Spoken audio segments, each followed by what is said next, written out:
Hello, good evening, and welcome to tonight's edition of Between the Headlines with me, Amina Taylor, in London. Well, helping me to go between the headlines tonight are an award-winning author and journalist, a broadcaster, and an activist. On my right is Michaela Wrong, journalist. Her book, In the Footsteps of Mr. Kurtz, won the Penn James Stern Prize for non-fiction. Joining her is Ayo Johnson, a broadcaster with South FM. His weekly talk show, Night Flow, is a mainstay of the UK's African-Caribbean community. And rounding off the panel is a guest to this program, Raza Nadeem, who is the spokesperson for Impact, the Muslim Public Affairs Committee. Welcome to you all. Good evening. This agency says Tehran halted weapons programs all the way back in 2003. For something like this, Ayo, are we talking, much like Michaela says, about murmurings and mumblings behind closed doors that have now been made public? Are we talking about something that a lot of us suspected for a while has been true, but with Iraq, there was the fallout before we got information like this? Yes, to an extent, and it's like egg on their faces, really. The Americans feel very, very saddened that this news could have come out at this junction, and more so the fact that it was done by their own secret agents and their own internal investigations. So it's egg on their faces. It's the worst possible scenario. They can't backtrack. No one's going to take them seriously anymore. They can't actually forge any further alliances against Iran on this occasion. And the future looks very, very uncertain for them. And I think the Americans are trying to find a way out. Rather too early to start popping up the champagne if you were fearing World War III? Well, see, the problem with this report is that, it shows that, first of all, Iran was doing that, doing nuclear research as part of the NPT. They weren't doing anything wrong. But if you look at the report, there's one line in there that says that how in the future there's a chance that Iran may have weapons. But in the future, I might go out and do something as well, But it's just all conjecture, and they've left this in to kind of give the neocons in the White House just that bit of hope that there's still a chance. I mean, I feel that the Bush administration probably wouldn't be able to, wouldn't probably bomb Iran now. But there's a chance in the future that it could very well still happen. I disagree with you in that I feel that the kind of united front that we saw in Iraq in America is not there this time, and that really is a big difference. And if you've got this kind of intelligence assessment, it makes it extremely difficult for neocons and the administration. We've got a president whose popularity rating is incredibly low, appallingly low. And we see Ahmadinejad there. Yeah, he's on his way out. Making a speech about this very same issue. Yeah, this president's on his way out. Even Republicans now are, today they've been criticising the neocon attitude towards Iran. So I think, this is we're seeing a break-up of any kind of possible sort of united front on the Iran issue. What we find in the future is that the Americans will find it very, very difficult for them to take a proactive stance on many issues, because they've got it wrong in Iraq when they said that they had weapons of mass destruction, and they were just about to get it wrong again. Can you imagine if we'd gone out to war and then a year's time this sort of revelation would have come out?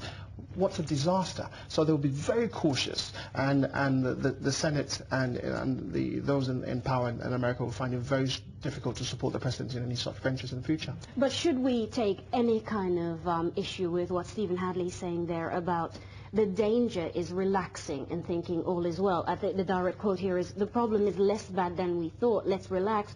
Our view is that that would be a mistake. Is he covering the back as he walks into a new agenda with this one? Well, see, the problem that will always remain is the hypocrisy that has been there for everyone to see. I mean, how they've been on Iran's case about how they're conducting nuclear research, which is something they are legally allowed to do as they are part of the NPT.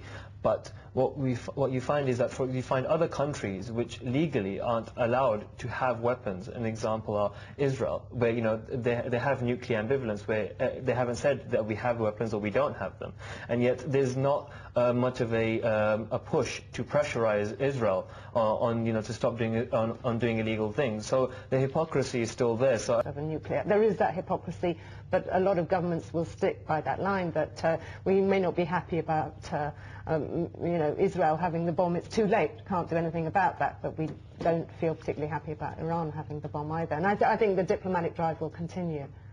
I think there's also an opportunity for the Americans to get a complete policy shift, and I don't get that sense from the American government and the president himself. In fact, what we're hearing is he's saying, you did have tried to make the bomb, we think you are still trying to make the bomb, and we think that in the future this would exactly happen again. So there isn't a shift or a change in mindset. No, surely it's too early to climb down so spectacularly when as late as, I think it was October the 17th, he was saying, you know, if we want to avoid World War III, we will ensure that Iran stops all of this nuclear capability or the ability to try and make a weapon.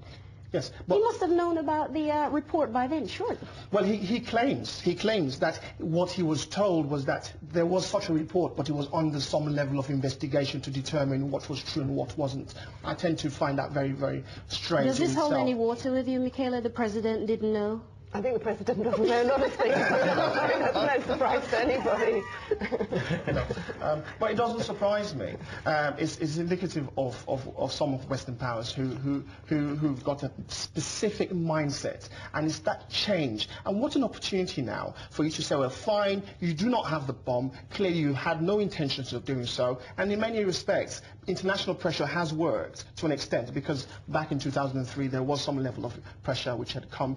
Sanctions was threatened. France had gone to visit. Absolutely. Yes. So it's as a result of that that Tehran decided that they didn't want to get involved in the bomb making any further. But in saying that, nothing to say that it wouldn't happen. The press and issues like this, we talk about the danger, but when different things happen to show that that's not necessarily true, suddenly it's a page 13 story. We move it along. Oh, yeah, obviously, because that wouldn't sell papers then, would it? I mean, from their point of view, there will always be some segments of the media that will try to play up stories more than is necessary. But then obviously when they find out that they've been wrong, to save face, they stick it in the paper, but right in the back. She's going in. Africa, Condoleezza Rice is headed to you. She's stopping off in Addis Ababa first, 24 whole hours. Michaela, I know you've got some expertise in that region, especially with the conflict with Eritrea. Is there something we should know that will make 24 hours nigh on impossible to sort out that situation? The Guardian writes a very good leader by Simon Tisdall, opinion piece rather, pointing out just how many things Condoleezza Rice is going to have to tackle while she's in No Addis. sleep then? No telly and suntan? There's the Congo conflict, there's the situation in Somalia where we've got 1 million refugees because of the Ethiopian army bombing Mogadishu, amongst other things. There's the problem in Sudan where the peace agreement is looking very precarious. And then we have Eritrea and Ethiopia where an international boundary commission has just dissolved itself because it's been making no progress, and that's actually raised a very real prospect of a new war between those two countries. So massive, massive problems, and she's going in for 24 hours. And this Simon Tisdall makes the point, he sort of says, it's a Christmas present with no substance to it. This is your territory, this Absolutely. is your area, meat for your Sunday roast. Absolutely. But it's more than that. It's about the fact that we've just got World AIDS Day the other day, and 38 odd million people are infected with the disease. We've got Africa that's inundated with poverty. We've got at least 70% of people in Africa living below the poverty line. That's, for those who don't know, that's But less she's than $1. giving you 24 hours, surely. No, we've got nations which are in war, and you can't address these fundamental issues which are integral part of the economy in terms of the society in 24 hours. You're not going to have any meaningful change, you're not going to have any meaningful discussions, and you're unlikely to have any meaningful conclusions. And I think it's a non-starter. I think she's gone in there probably looking for some brownie points, dot the I's, cross the T's, fair enough, but that's as far as it will go, because she's unlikely to go back to Washington with any meaningful discussions around the Sudan issue, around what will happen to Mr. Mugabe, around issues around the Darfur, the Sudanese. I mean, she's not even meeting them. But it's showing up half of the battle, rather. Well, no, because anyone can show up. If you've got to have the intention to actually do something, 24 hours doesn't show any intent to really make a change. I mean, if you just, you look at the list of the injustices that are rife there, and you look at all the problems that are faced by the African people, and you think 24 hours is not going to solve them. They've been battling for more than 24 years for these problems, and if you can't solve them then, how will 24 hours bring about any change whatsoever?